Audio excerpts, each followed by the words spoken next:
தமிழகம் முழுவதும் மழை காலங்களில் வெள்ள நீர் ஏரிகள் குளங்களில் உடைப்பெடுத்து வீணாவதை தடுப்பதற்கு நடவடிக்கை எடுக்க வேண்டும் என்று சென்னை உயர்நீதிமன்றத்தில் தேவராஜன் என்பவர் பொதுநல வழக்கு தொடர்ந்திருந்தார். இந்த வழக்கு விசாரணை இன்று நடைபெற்ற போது ஏரிகள் ஆக்கிரமிப்பு மற்றும் நீர்நிலைகளில் கட்டப்பட்டுள்ள கட்டிடங்கள் ஆகியவை தொடர்பாக வெள்ள தடுப்பு பணிகளை மேற்கொள்வது எவ்வாறு, என்னென்ன பணிகள் மேற்கொள்ளப்பட்டிருக்கின்றன, அண்மையில் ஏற்பட்டுள்ள வெள்ளம் மற்றும் அதனால் ஏற்பட்டுள்ள பாதிப்பு ஆகியவை தொடர்பாகவும் நீதிபதிகள் கேள்வி எழுப்பினர். அப்போது தமிழக அரசு தரப்பில் பதில் அளிக்கப்பட்டது. அப்போது தமிழகம் முழுவதும் உலக வங்கியின் உதவியுடன் 2300 ஏரிகள் நீர்நிலைகள் மேம்படுத்தப்பட்டு ஆழப்படுத்தப்பட்டு மீட்கப்படும் என்று உறுதிமொழி அளிக்கப்பட்டிருக்கிறது.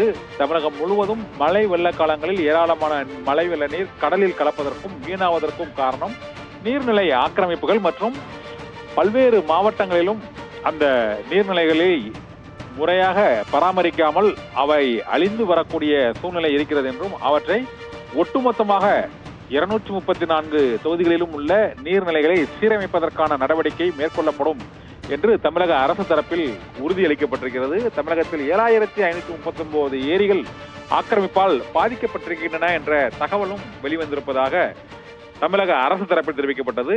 இந்த பொதுநல மனுவில் எந்த பகுதியில் உள்ள நீர்நிலை ஆக்கிரமிக்கப்பட்டு எவ்வளவு நீர் கடலில் சேர்கிறது அல்லது வீணாக செல்கிறது என்ற விவரம் முறையாக வழங்கப்படாததால் ஒட்டுமொத்தமாக தமிழகம் முழுவதிலுமே இந்த மழைநீர் வீணாகாமல் தடுப்பதற்கும் நீர்நிலைகளை மீட்பதற்குமான நடவடிக்கைகள் மிகப்பெரிய அளவில் மேற்கொள்வதற்கு தமிழக அரசு திட்டமிட்டிருக்கிறது என்று கூறி இந்த பொதுநல வழக்கு விசாரணையை முடித்து வைத்து நீதிபதி உத்தரவிட்டார்.